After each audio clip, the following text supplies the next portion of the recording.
आज Doubtnut app download करें। Doubtnut पर अपने सभी गणित, रसायन विज्ञान, भौतिक विज्ञान और जीव विज्ञान के डाउट्स का करो सफाया। बस प्रश्न की फोटो खींचो, एक ही प्रश्न को क्रॉप करो और तुरंत वीडियो सोल्यूशन पाओ। अभी डाउनलोड करें। नमस्कार दोस्तों, दिया गया प्रश्न है सोलर सेल की रचना एवं कार्य विधि का सचित्र वर्णन कीजिए। सोलर सेल पैनल की उपयोगिता भी बताइए। उपरोक्त चित्र में दोस्तों आप एक सोलर सेल की रचना देख सकते हैं, जिसमें क्या दोस्तों यह हमारे पास में क्या है, एक पी तथा एन टाइप का जंक्शन डायोड होता है। ठीक है, सोलर सेल में क्या होता है, एक पीएन जंक्शन डायोड होता है जिसमें पी की परत बहुत ही छोटी होती है।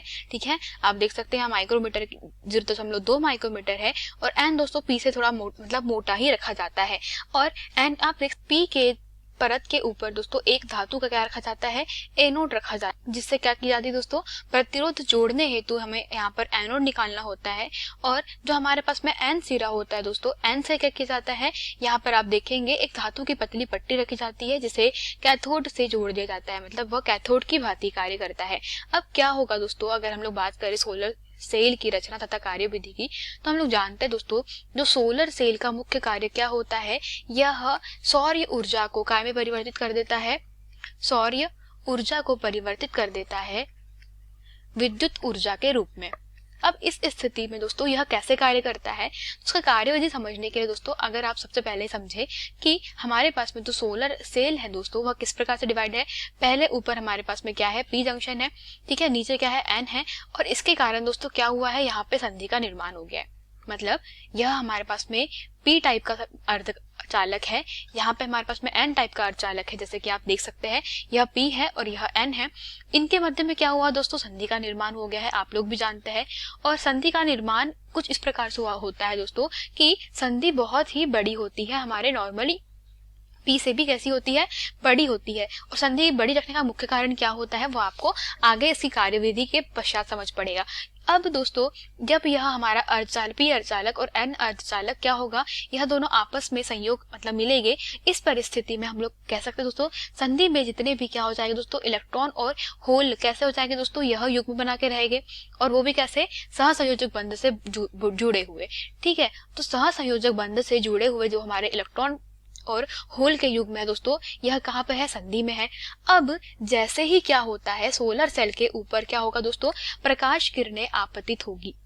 ठीक है, तो मान लेते हैं कि दोस्तों यह क्या हो रही है, प्रकाश किरणें आपतित हो रही है। इन प्रकाश किरणों की जो ऊर्जा है वह कितनी है, ई बराबरी से एच न्यू है। ठीक है, यह काय में दी जाती है दोस्तों, इलेक्ट्रॉन वोल्ट में दी जाती है।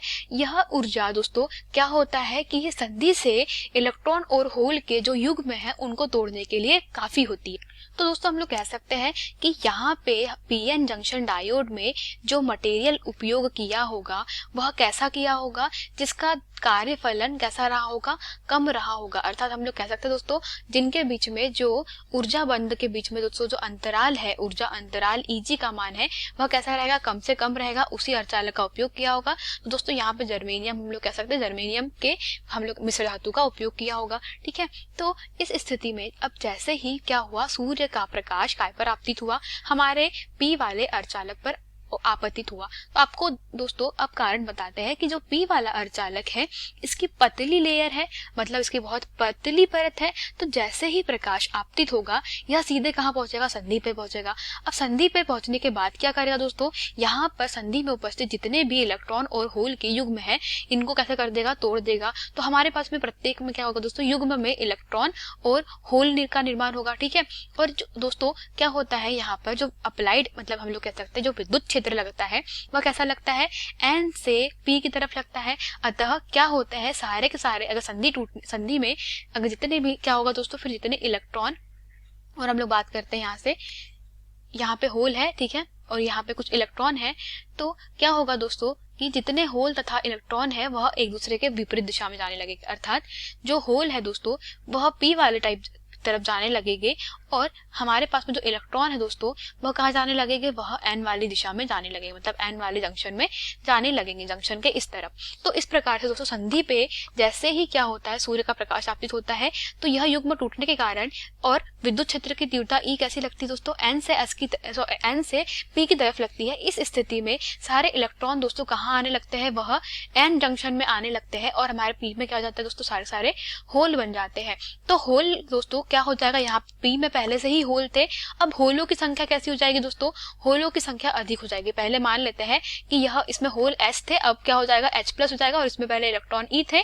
अब दोस्तों यहाँ पर जो इलेक्ट्रॉन है वह कैसा हो जाएगा, E+ हो जाएगा। इस स्थिति में आप देखेंगे कि यह जो है दोस्तों, जो हमारा पास में P वाला जो साइड है, P अर्ध, वह उच्च विभव पर आएगा, जबकि दोस्तों जो N साइड है वो क्या पर आ जाएगा, निम्न विभव पर आ जाएगा। तो ऐसे ही कोई R प्रतिरोध इनके मध्य में लगाया जाता है दोस्तों, तो धारा क्या होती है, उच्च विभव से निम्न विभव की ओर प्रवाहित होने लगती है। और इलेक्ट्रॉनों का प्रवाह कैसा होने लगेगा दोस्तों, इलेक्ट्रॉन इस तरफ से उच्च विभव की तरफ जाने लगेंगे। इस स्थिति में हम लोग कह सकते हैं दोस्तों, यहाँ पे धारा का प्रवाह होगा। यही हमारे पास में सोलर सेल की क्या थी दोस्तों, कार्य विधि थी। अब बात करते हैं सोलर पैनल के उपयोग। तो दोस्तों सबसे पहली जो उपयोग की बात करें हम लोग, तो वो क्या हो जाएगा, इससे दोस्तों विद्युत, चूंकि क्या कर रहा है, यह सौर ऊर्जा को विद्युत ऊर्जा में रूपांतरित कर रहा है।